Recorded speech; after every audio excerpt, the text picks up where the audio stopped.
ঊর্ধ্বগমন শুরু হয়ে গেল। সর্বপ্রথম আসমানে যখন আমি চলে গেলাম, প্রথম আসমানে যাওয়ার পরে দেখি ফাইদা নাবি আবি আদম আলাইহিস সালাতু ওয়াস সালাম।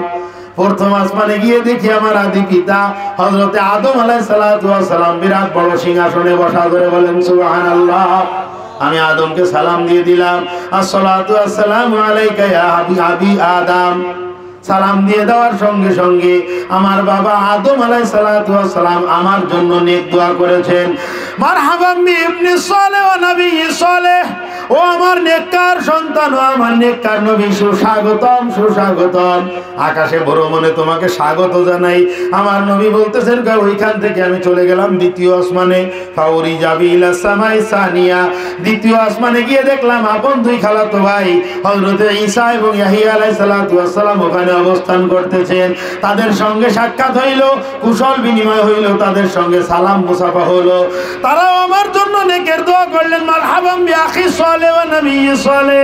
ও আমাদের নেককার ভাই, ও আমাদের নেককার নবী, আপনি যান আকাশের প্রত্যেকটা স্তরের দরজা আল্লাহ পাক রব্বুল আলামিন আজকে তোমার জন্য উন্মুক্ত করে দিয়েছেন। বলেন সুবহানাল্লাহ। আমি চলে গেলাম তৃতীয় আসমানে। হযরত ইউসুফ আলাইহিস সালাতু ওয়াস সালামের সঙ্গে সাক্ষাৎ হইল। ওখান থেকে চতুর্থ আসমানে চলে গেলাম, হযরত ইদ্রিস আলাইহিস সালাতু ওয়াস সালামের সঙ্গে সাক্ষাৎ হলো।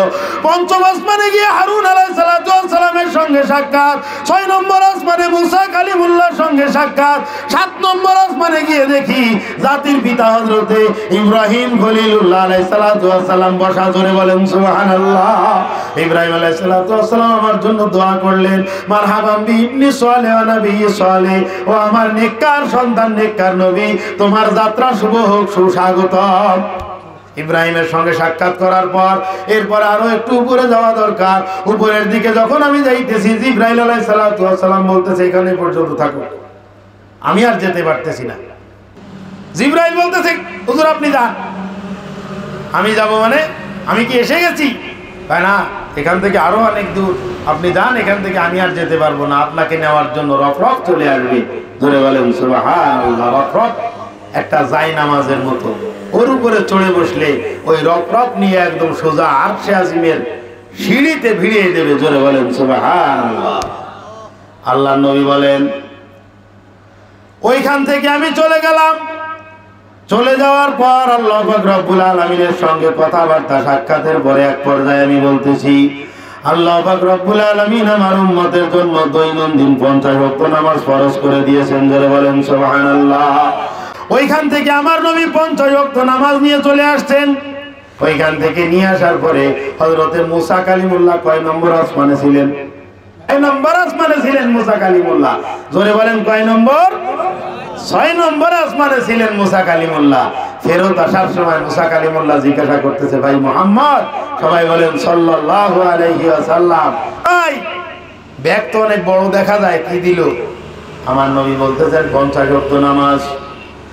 মুসা কালিমুল্লাহ বলতেছে, পারবে না, আমার উম্মতের জন্য মাত্র 2 ওয়াক্ত নামাজ ফরজ ছিল, তারপরে আমার উম্মত পারে নাই। আমার উম্মত তোমার উম্মতের থেকে আরো শক্তিশালী ছিল। 400-450 বছর পর্যন্ত হায়াত ছিল তাদের।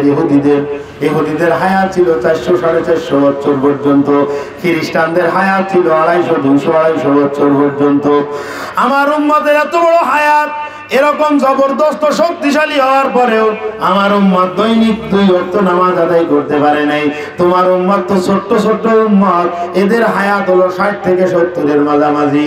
এত ছোট সময়ের মধ্যে 50 ওয়াক্ত নামাজ তারা আদায় করতে পারবে না। পাল্টাও আমার নবী চলে গেলেন আল্লাহর দরবারে। আল্লাহ পাক রব্বুল আলামিন 5 ওয়াক্ত কমাই দিলেন।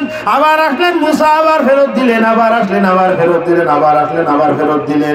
এইভাবে করে 9 বার যাতায়াত করার পর এখন নামাজ অবশিষ্ট আছে মাত্র কয় ওয়াক্ত? 5 ওয়াক্ত। তো বলে দিছি এখানে উত্তরই জায়গায় কয় ওয়াক্ত? 5 ওয়াক্ত। এরপরেও মুসা কালিমুল্লাহ কয়, আবার যান, আর একবার যান। এখানে একটা জটিল প্রশ্ন, আবার যান। আল্লাহ পাক রব্বুল আলামিন নামাজ দিয়ে দিলেন, আমার নবী নিয়ে চলে আসলেন। মাঝখানে মুসা আলাইহিস সালাতু ওয়াস সালাম কথা বলার কি? এ প্রশ্ন কি জেগেছে আপনাদের? প্রশ্ন জাগলে উত্তর হবে, না হলে কিন্তু হবে না। আল্লাহ দিছেন, দিছেন কে? মুখস্থ করেন, দিছেন কে? নিছেন কে? নবী। দিছেন আল্লাহ, নিছেন আমার নবী। মাঝখানে মুসা আলাইহিস সালাতু ওয়াস সালাম কেন কথা বললেন? এর দুইটা কারণ ছিল।